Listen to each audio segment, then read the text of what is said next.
Olá,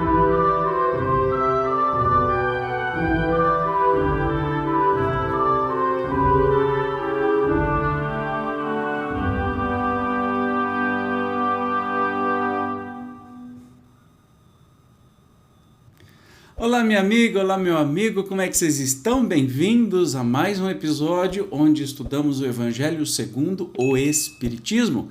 Estamos na introdução, hoje vamos ler o item terceiro da introdução, chamada de Notícias Históricas. E preste atenção que hoje vai ser muito interessante para a gente compreender exatamente tudo o que acontecia, digamos que na vida política e social das passagens, né, bíblicas onde Jesus figurava. Então a gente vai entender algumas figuras, né, vai entender quem eram samaritanos, quem eram publicanos, quem eram nazarenos e tudo mais. Eu acho isso muito interessante para que a gente possa compreender mais a fundo, né,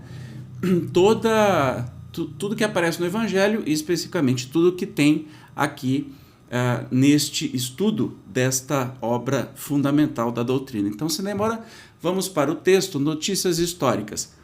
Para bem se compreenderem algumas passagens dos Evangelhos, necessário se faz conhecer o valor de muitas palavras nelas frequentemente empregadas e que caracterizam o estado dos costumes e da sociedade judia daquela época. Já não tendo para nós o mesmo sentido, essas palavras foram com frequência mal interpretadas, causando isso uma espécie de incerteza. A inteligência da significação delas explica, ademais, o verdadeiro sentido de certas máximas que, à primeira vista, parecem singulares. Então, faz todo sentido a gente compreender, primeiro, quem são, quem é esse povo? Quem são essas pessoas que Jesus diz, né? E a gente fica meio boiando, porque na verdade tem que entender historicamente quem eram. Então, sem demora, vamos começar a conhecer quem eram os samaritanos. Após o cisma das 10 tribos, Samaria se constituiu a capital do reino dissidente de Israel. Destruída e reconstruída várias vezes, tornou-se, sob os romanos, a cabeça da Samaria, uma das 4 divisões da Palestina. Herodes, chamado o Grande, a embelezou de suntuosos monumentos e, para lisonjear Augusto, lhe deu o nome de Augusta, em grego Sebaste. Os samaritanos estiveram quase constantemente em guerra com os reis de Judá. A aversão profunda, datando da época da separação, perpetuou-se entre os dois povos, que evitavam todas as relações recíprocas. Aqueles, para tornarem maior a cisão e não terem de vir a Jerusalém pela celebração das festas religiosas, construíram para si um templo particular e adotaram algumas reformas. Somente admitiam o Pentateuco, que continha a lei de Moisés, e rejeitavam todos os outros livros que a esse foram posteriormente anexados. Seus livros sagrados eram escritos em caracteres hebraicos da mais alta antiguidade. Para os judeus ortodoxos, eles eram heréticos e, portanto, desprezados, anatematizados e perseguidos. O antagonismo das duas nações tinha, pois, por fundamento único a divergência das opiniões religiosas, se bem fosse a mesma origem das crenças de uma e outra. Eram os protestantes desse tempo. Ainda hoje se encontram samaritanos em algumas regiões do Levante, particularmente em Nablus e em Jafa. Observam a lei de Moisés com mais rigor que os outros judeus e só entre si contraem alianças. Olha que interessante, né? Então, a dissidência dos judeus, Samaria, né? Os samaritanos. Lembra que tem muita coisa que Jesus aponta, né? O samaritano, a samaritana, como alguém que era indesejado. E agora a gente sabe por quê. Perfeito, né? Vamos pular para o próximo agora. Nazarenos, quem eram? Nome dado, na antiga lei, aos judeus que faziam voto, perpétuo ou temporário, de guardar perfeita pureza. Eles se comprometiam a observar a castidade, a abster-se de bebidas alcoólicas e a conservar a cabeleira. Sansão, Samuel e João Batista eram nazarenos. Mais tarde, os judeus deram esse nome aos primeiros cristãos, por alusão a Jesus de Nazaré. Também foi essa a denominação de uma seita herética dos primeiros séculos da era cristã, a qual, do mesmo modo que os ebionitas, de quem adotava certos princípios, misturava as práticas do mosaísmo com os dogmas cristãos. Seita essa que desapareceu no século IV. Sabe o que eu lembrei? Se você é mais velhinho como eu, você vai lembrar daquele quadro fantástico do Chico Anísio, Nazareno, calada! Lembra disso? Então, pois é, a gente sempre acha que Nazareno é por causa de Jesus de Nazaré, e não era. É antes disso, né? Os judeus castos, né? Puros, não tomava bebida alcoólica, deixava cabeleira, barba, etc e tal. Sansão, Samuel, João Batista, né? E depois é que foi passado para os primeiros cristãos. Antes disso, não, tá? Beleza, vamos para o próximo. Publicanos. Eram assim chamados na antiga Roma os cavalheiros arrendatários das taxas públicas, incumbidos da cobrança dos impostos e das rendas de toda a espécie, quer em Roma mesma, quer nas outras partes do império.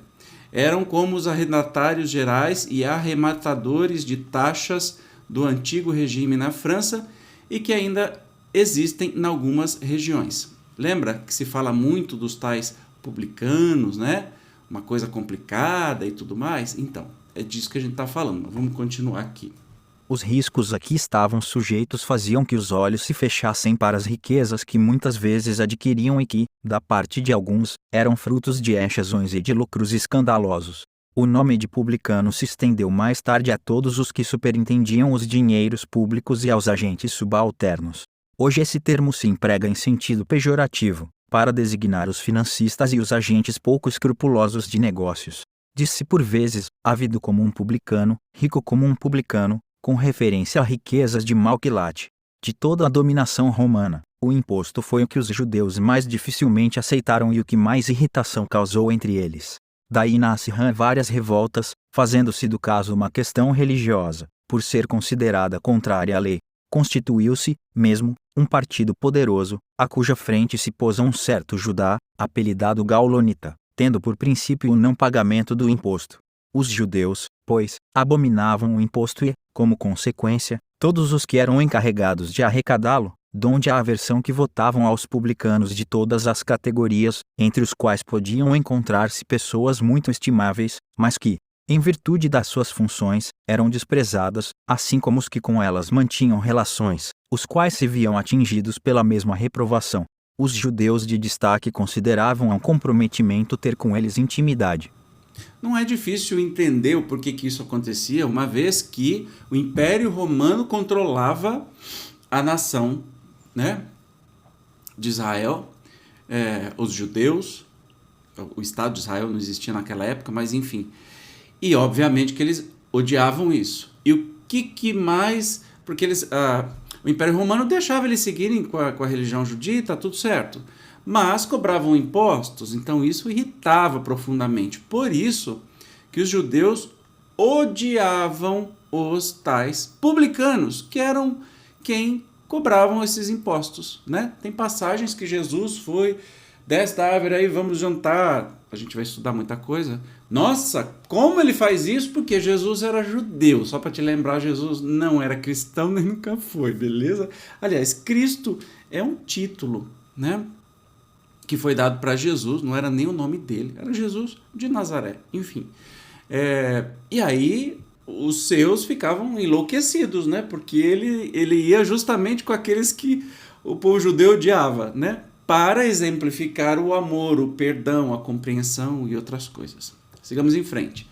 Portageiros. Eram os arrecadadores de baixa categoria, incumbidos principalmente da cobrança dos direitos de entrada nas cidades. Suas funções correspondiam mais ou menos à dos empregados de alfândega e recebedores dos direitos de barreira. Compartilhavam da repulsa que pesava sobre os publicanos em geral. Essa é a razão por que, no Evangelho, se depara frequentemente com a palavra publicano ao lado da expressão gente de má vida. Tal qualificação não implicava a de debochados ou vagabundos. Era um termo de desprezo, sinônimo de gente de má companhia, gente indigna de conviver com pessoas distintas. Eu vou confessar para você que eu não me lembro de ter visto esta definição, né? Portageiros, mas enfim. Deve estar em algum lugar, ou nessas traduções isso deve ter sumido. Juro, não lembro de ter visto. Se você viu, deixa um comentário aí que eu estou curioso. Mas vamos para frente, agora um dos mais famosos termos para a gente entender quem eram. Olha lá, fariseus, do hebreu parush, divisão, separação. A tradição constituía parte importante da teologia dos judeus. Consistia numa compilação das interpretações sucessivamente dadas ao sentido das escrituras e tornadas artigos de dogma. Constituía entre os doutores assunto de discussões intermináveis, as mais das vezes sobre simples questões de palavras ou de formas, no gênero das disputas teológicas e das sutilezas da escolástica da Idade Média. Daí nasceram diferentes seitas, cada uma das quais pretendia ter o monopólio da verdade, detestando-se umas às outras, como costumeiramente acontece, né? Não precisa nem falar muito sobre isso. Entre essas seitas, a mais influente era a dos fariseus, que teve por chefe Hilel, doutor judeu nascido na Babilônia, fundador de uma escola célebre, onde se ensinava que só se devia depositar fé nas Escrituras. Sua origem remonta a 180 ou 200 anos antes de Jesus Cristo. Os fariseus, em diversas épocas, foram perseguidos, especialmente sob Hircano, soberano pontífice rei dos judeus, Aristóbulo e Alexandre, rei da Síria. Este último, porém, lhes deferiu honras e restituiu os bens, de sorte que eles readquiriram o antigo poderio e o conservaram até a ruína de Jerusalém, no ano 70 da era cristã, época em que se lhes apagou o nome, em consequência da dispersão dos judeus. Tomavam parte ativa nas controvérsias religiosas. Servis cumpridores das práticas exteriores do culto e das cerimônias, cheios de um zelo ardente de proselitismo, inimigos dos inovadores, afetavam grande severidade de princípios, mas, sob as aparências da meticulosa devoção, ocultavam costumes dissolutos, muito orgulho e, acima de tudo, excessiva ânsia de dominação. Tinham a religião mais como meio de chegarem a seus fins, do que como objeto de fé sincera. De virtude nada possuíam, além das exterioridades e da ostentação. Entretanto, por umas e outras, exerciam grande influência sobre o povo, a cujos olhos passavam por santas criaturas. Daí o serem muito poderosos em Jerusalém. Acreditavam, ou, pelo menos, fingiam acreditar na providência, na imortalidade da alma, na eternidade das penas e na ressurreição dos mortos. Capítulo IV, item 4. Jesus, que prezava, sobretudo, a simplicidade e as qualidades da alma, que, na lei, preferia o espírito, que vivifica, a letra, que mata, se aplicou, durante toda a sua missão, a lhes desmascarar a hipocrisia, pelo que tinha neles encarniçados inimigos. Essa razão por que se ligaram aos príncipes dos sacerdotes para amotinar contra ele o povo e eliminá-lo. Entendeu? Entendeu quem eram os fariseus? Por isso que a gente escuta fariseus e hipócritas, que é mais ou menos o mesmo sentido, né? E hoje a gente pode falar de muitos pastores, padres, diretores de centro espírita, médiums, né? Que fingem parecer alguma coisa e é retrógrado, é conservador, explora o outro, finge que é uma boa pessoa, é pela família, pelos bons costumes, por frente, porque por trás, pelo baixo dos panos, não tem nem família e nem bons costumes, e por aí vai. Não é à toa que Jesus sempre estava desmascarando esse povo. Hipócrita, falso, né? Fingido. E hoje em dia, no cristianismo, é o que a gente mais tem, infelizmente, é o que Jesus sempre combateu. Curioso isso, né? Como 2000 anos depois, não aprendemos nada. Pelo contrário, eu acho que está bem pior do que naquela época. Mas vamos a mais um termo muito interessante, que são os escribas. Quem eram os escribas? Nome dado a princípio aos secretários dos reis de Judá e a certos intendentes dos exércitos judeus, só que mais tarde foi aplicado especialmente aos doutores que ensinavam a lei de Moisés e a interpretavam para o povo. Faziam causa comum com os fariseus, de cujos princípios partilhavam, bem como da antipatia que aqueles votavam aos inovadores. Nunca ninguém gosta de inovadores, né? Só os tais conservadores. Mesma coisa que a gente vê em casa espírita, que não deixa jovem fazer nada, inovar, mudar nada, tem que ser tudo Então, presta atenção. Daí o envolvê-lo Jesus na reprovação que lançava aos fariseus. Então Jesus vai falando muito sobre fariseus, escribas, hipócritas, né? E só lembrando que escribas vêm daqueles que escreviam também as leis, ou seja, aqueles que copiavam a Torá, copiavam os escritos sagrados, porque naquela época, na época de Jesus, muito poucas pessoas eram alfabetizadas. Então estes escribas, que também eram copistas ou secretários de reis, eram aqueles que detinham o poder de escrever o que bem quisesse nos ditos livros sagrados. Não é à toa que hoje a gente vê Bíblias e Bíblias totalmente distorcidas com coisas que nunca existiram, porque estes tais escribas, ou seja, quem copia pode fazer o que quiser. Hoje eu posso editar uma Bíblia, que é um livro de domínio público, eu não preciso pagar para ninguém, eu mudo o que eu bem entendo e ela vai ficar linda e formosa lá para quem quiser. E aí eu vou insistir em dizer que é a palavra de Deus. Mentira, não, é minha palavra. Mas se eu falar que é a minha palavra, as pessoas não dão importância. Mas se falar que de Deus, nossa, aí vai dar importância. Entendeu? Porque a Bíblia não é a palavra de Deus. Né? Que Deus, que vai permitir tanta falsificação durante tantos milênios, até antes de Cristo, antes de Jesus, né? Esses caras faziam essas coisas. Beleza, vamos para o próximo termo, sinagoga, do grego sinagogue, assembleia, congregação. Um único templo havia na Judeia, o de Salomão, em Jerusalém, onde se celebravam as grandes cerimônias do culto. Os judeus, todos os anos, lá iam em peregrinação para as festas principais, como as da Páscoa, da Dedicação e dos Tabernáculos. Por ocasião dessas festas é que Jesus também costumava ir lá. As outras cidades não possuíam templos, mas apenas sinagogas, edifícios onde os judeus se reuniam aos sábados para fazer preces públicas, sob a chefia dos anciãos, dos escribas ou doutores da lei. Nelas também se realizavam leituras dos livros sagrados, seguidas de explicações e comentários, atividades das quais qualquer pessoa podia participar. Por isso é que Jesus, sem ser sacerdote, ensinava aos sábados nas sinagogas.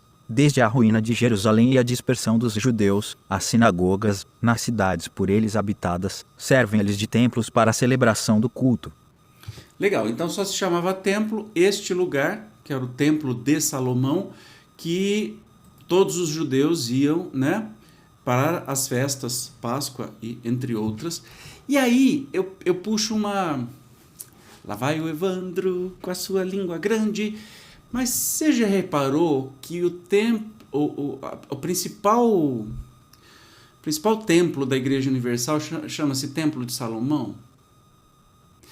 Então a Universal não é cristã porque esse é um negócio de judeu. Mas os judeus não vão no Templo de Salomão.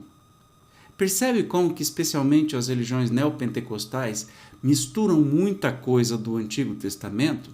Que é onde eles vão buscar o negócio do dízimo e tentar falar de um monte de coisa que hoje a gente nem tem aceitação na sociedade. Eles não estão falando de Jesus. Assiste. Eu estou falando isso porque assim, a Igreja Universal é uma delas, tá? Tem muitas. Mas a Igreja Universal entra na minha casa por 20 canais diferentes todo dia. Portanto, se ela está entrando na minha casa, eu posso falar. Vê se você escuta falar de Jesus. Vê se você escuta falar de algum ensino de Jesus, de mudança de vida.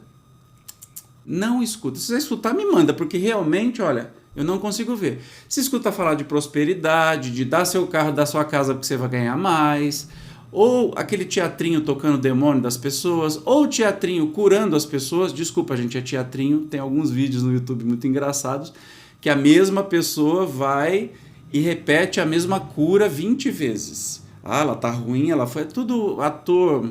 Gente simples, que vai ganhar 50 para fazer uma bobagem, dar uma mentirinha e para dizer que aquilo foi um milagre. Então, a gente vê, não só da Universal, mas de um monte de igrejas que entra e só está nisso.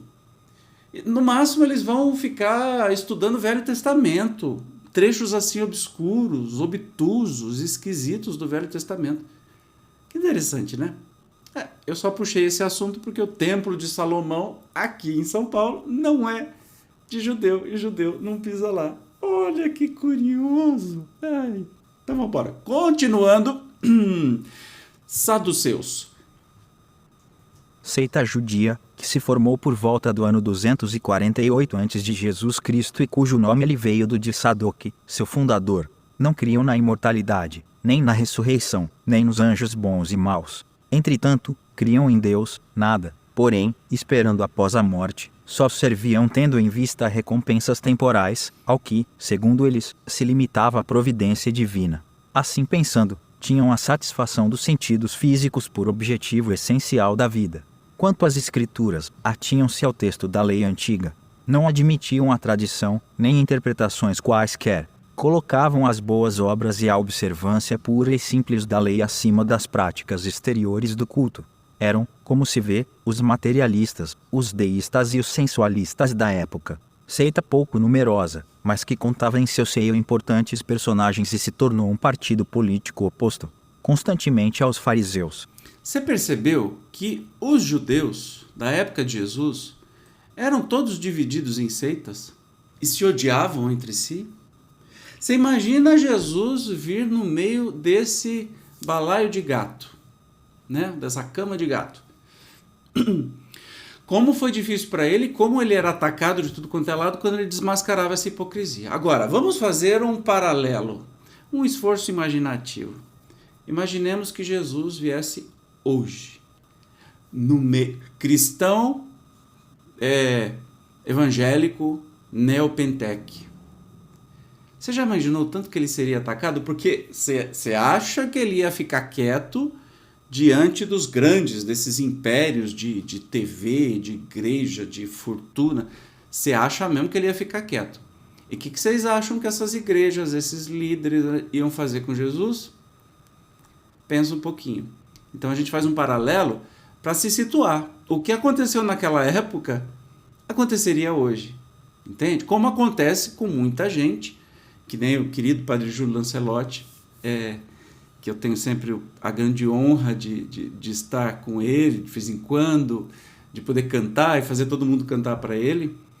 Ele é atacado absurdamente o tempo todo. Por quê? Porque ele incomoda o poder, porque ele defende os mais pobres, assim como Jesus. Então Jesus teve uma influência absurdamente política, não era religiosa. Jesus incomodava porque ele era revolucionário, ele botava os pingos nos is, ele tirava, né, a máscara das instituições religiosas e dos que fingiam ser uma coisa e não eram. Por isso que ele foi atacado e por isso que ele foi morto, porque Jesus não morreu para salvar ninguém. Ele foi morto pelo sistema religioso primeiro e o sistema político da época, porque Jesus era um revolucionário, sempre lutando pelos direitos humanos, pelos direitos dos mais pobres e tentando enfiar isso na nossa cabeça. Faz 2000 anos, pelo jeito a gente não aprendeu muita coisa, mas vamos continuar aqui. Essênios ou Esseus? Também seita judia fundada cerca do ano 150 antes de Jesus Cristo, ao tempo dos Macabeus, e cujos membros, habitando uma espécie de mosteiros, formavam entre si uma como associação moral e religiosa. Distinguiam-se pelos costumes brandos e por austeras virtudes, ensinavam o amor a Deus e ao próximo, a imortalidade da alma e acreditavam na ressurreição. Viviam em celibato, condenavam a escravidão e a guerra, punham em comunhão os seus bens e se entregavam à agricultura. Gente, eu já apaixonei por essa seita, né? Os essênios. Percebe que é mais uma, né, das divisões. Mas olha que interessante, fundada há 150 anos de Jesus. Habitando uma espécie de mosteiros, tinha uma associação moral e religiosa. Costume brando, austeras virtudes, pessoas bondosas, ensinavam amor a Deus ao próximo, a imortalidade da alma e acreditavam na ressurreição. Celibato, condenava a escravidão, coisa que é raríssima. Lembra, a gente deixou a escravidão aqui no Brasil tem pouco tempo. Condenavam a guerra, punham em comunhão seus bens e se entregavam à agricultura. Gente, assim, eles estavam vivendo naquela época, claro, respeitando todas as ideias novas, etc., mas uma espécie de sociedade socialista, ou, se você vamos polemizar, uma sociedade comunista. Tudo era comum, não só os meios de produção, mas tudo era comum, né? Muito interessante, eu não sabia disso não, mas vamos continuar lendo sobre eles. contrários aos saduceus sensuais, que negavam a imortalidade, aos fariseus de rígidas práticas exteriores e de virtudes apenas aparentes. Nunca os essênios tomaram parte nas querelas que tornaram antagonistas aquelas duas outras seitas. Pelo gênero de vida que levavam, assemelhavam-se muito aos primeiros cristãos, e os princípios da moral que professavam induziram muitas pessoas a supor que Jesus, antes de dar começo à sua missão pública, lhes pertencera à comunidade. É certo que ele há de tê-la conhecido, mas nada prova que se lhe houvesse filiado, sendo, pois, hipotético tudo quanto a esse respeito se escreveu. Que interessante, né? Por que não? Porque a gente não tem muita história de Jesus, né? Desde lá, sua adolescência, até quando ele reapareceu aos 30 anos de idade, né? Então, por que não Jesus não foi aprender com estes essênios sobre muita coisa? Qual a formação de Jesus, você sabe? Então, é um negócio que a gente acaba não sabendo, mas pela visão de mundo que Jesus tinha, olha que interessante, como é coincidente com esta seita judia e não as outras, né? Para pensar. Enfim, o último do dia, e eu confesso que também eu nunca vi isso no Evangelho, você vê, dá um comentário aí, terapeutas, que legal, do grego terapeutai, formado de terapeuem, servir, cuidar, isto é, servidores de Deus ou curadores. Eu desconfio que o nome de terapeuta, e um beijo para meu terapeuta, para todos os meus terapeutas, sou uma pessoa medicada, controlada, super aplicada. Este nome é muito curioso, né? Mas eu nunca vi no Evangelho, não. Mas vamos lá. Quem eram? Eram sectários judeus contemporâneos do Cristo, estabelecidos principalmente em Alessandria, no Egito. Tinham muita relação com os essênios, cujos princípios adotavam, aplicando-se, como esses últimos, à prática de todas as virtudes. Eram de extrema frugalidade na alimentação, também celibatários, votados à contemplação e vivendo vida solitária, constituíam uma verdadeira ordem religiosa. Filon, filósofo judeu platônico, de Alessandria, foi o primeiro a falar dos terapeutas, considerando-os uma seita do judaísmo. Eusébio, São Jerônimo e outros pais da igreja pensam que eles eram cristãos, fossem tais ou fossem judeus, o que é evidente é que, do mesmo modo que os essênios, eles representam o traço de união entre o judaísmo e o cristianismo. Muito interessante, aí vem do nome, né? Só coisa boa. Maravilhoso. E aí? Quais os termos que você não conhecia? Deixa aí nos comentários. E isso é importante quando você estiver estudando comigo, né? As partes do Evangelho e tiver em dúvida de algum termo, lembra de vir aí na terceira parte da introdução para relembrar quem eram estas pessoas, essas organizações, de que tanto Jesus falava, né? Legal.